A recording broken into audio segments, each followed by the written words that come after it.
Hello, Senior Stoner fans. It's the real Senior Stoner back at you with your Puffco Budsy bottle and Dabx e-nail, Diamond Dab of the Day. Hello, everybody. Thanks for joining me. As always, you enjoy today's video, you know what to do. Hit that subscribe button, tell your friends, send a like, and I reply to all the comments.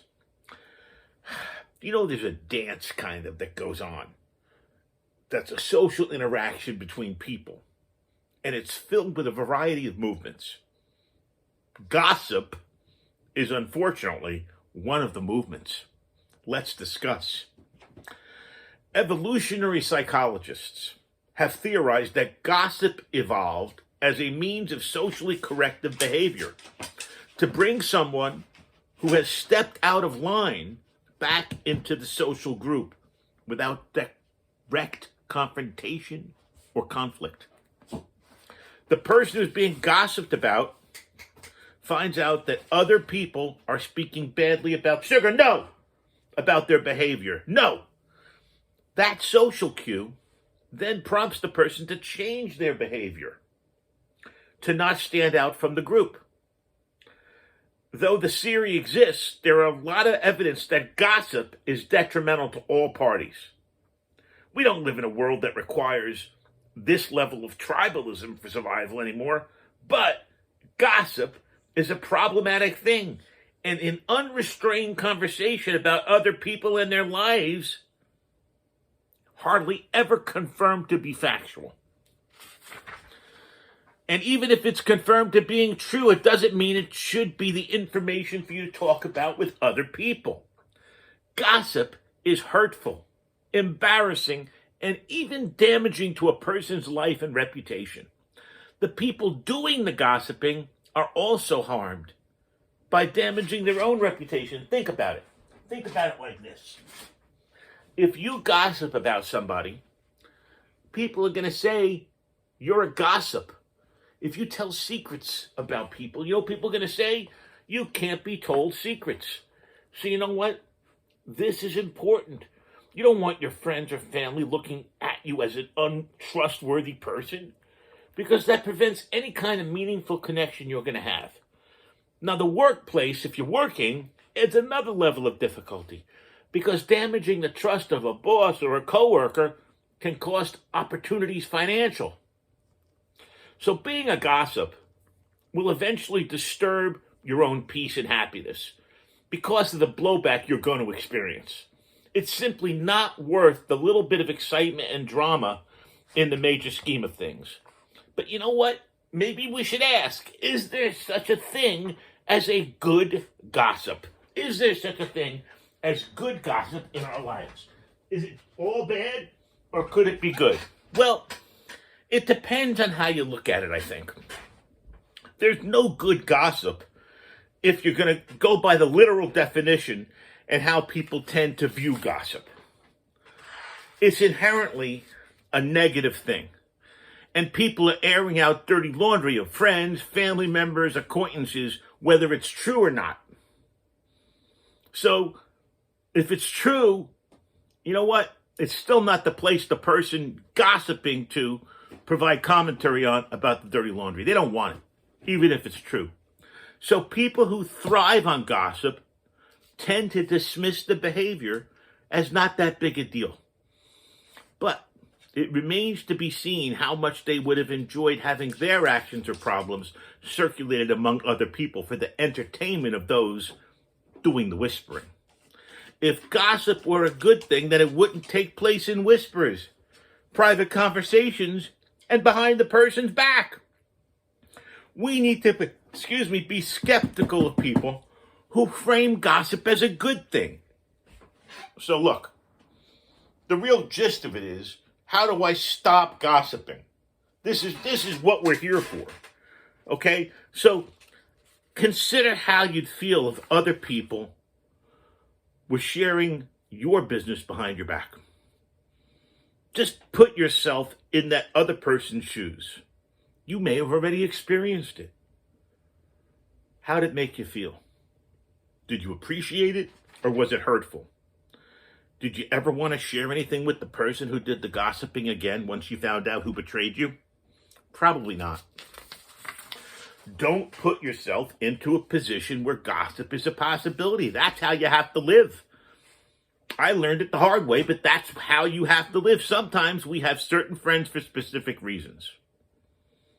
Similarly, some people thrive on drama and gossip. Those people are constantly looking for the next juicy tidbit to talk about with other gossipers. So maybe take a look at the person or people that you gossip with. What do you share with them? What do you talk about? Is it only gossip?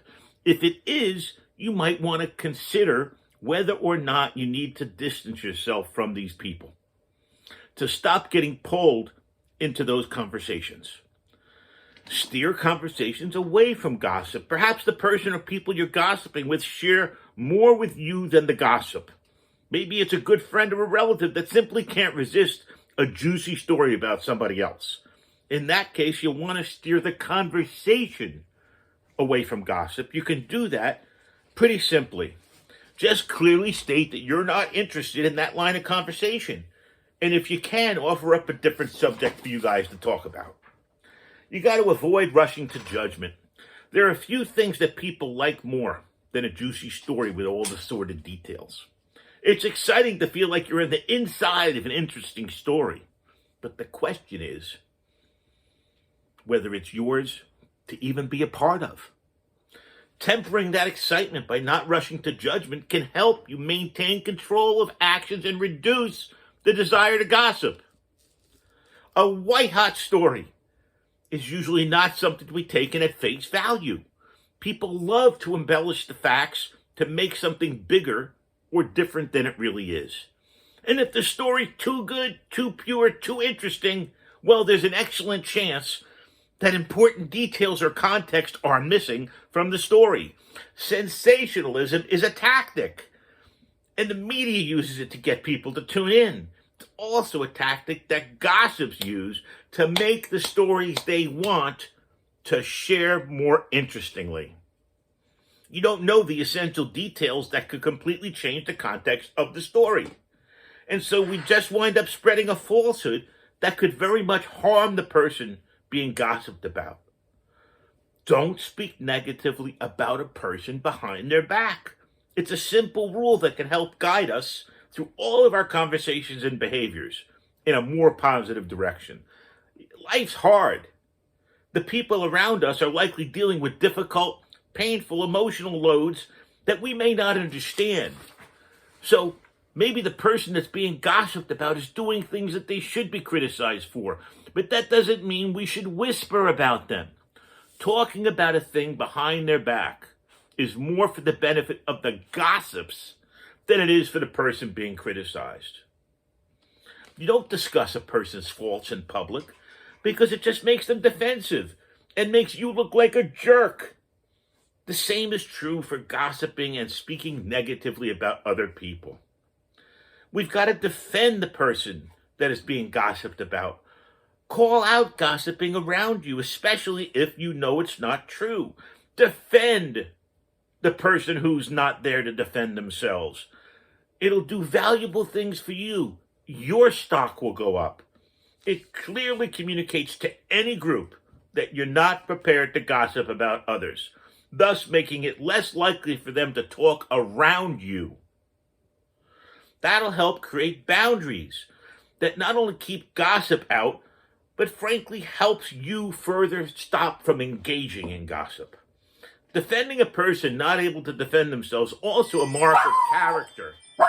Easy, Shug. Standing up for what's right, or just not often, is an easy thing to do.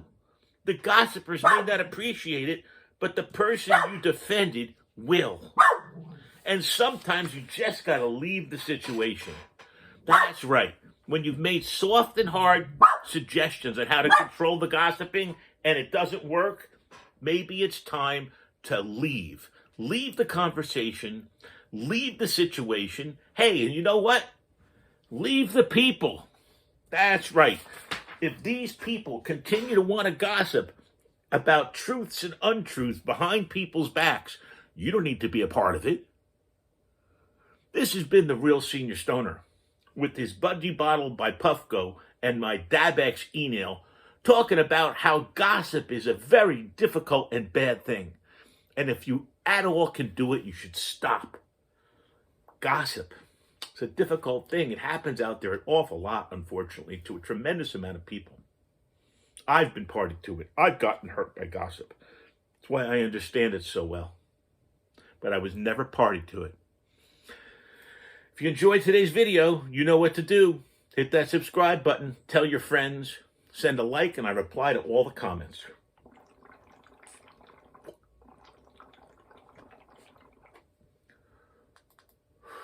Warming up the old Dabx.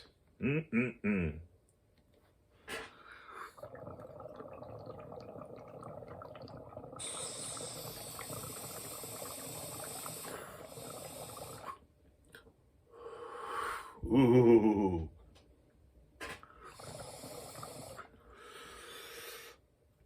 Thanks for joining me, everybody. Remember, gossiping doesn't help anyone. Cheers.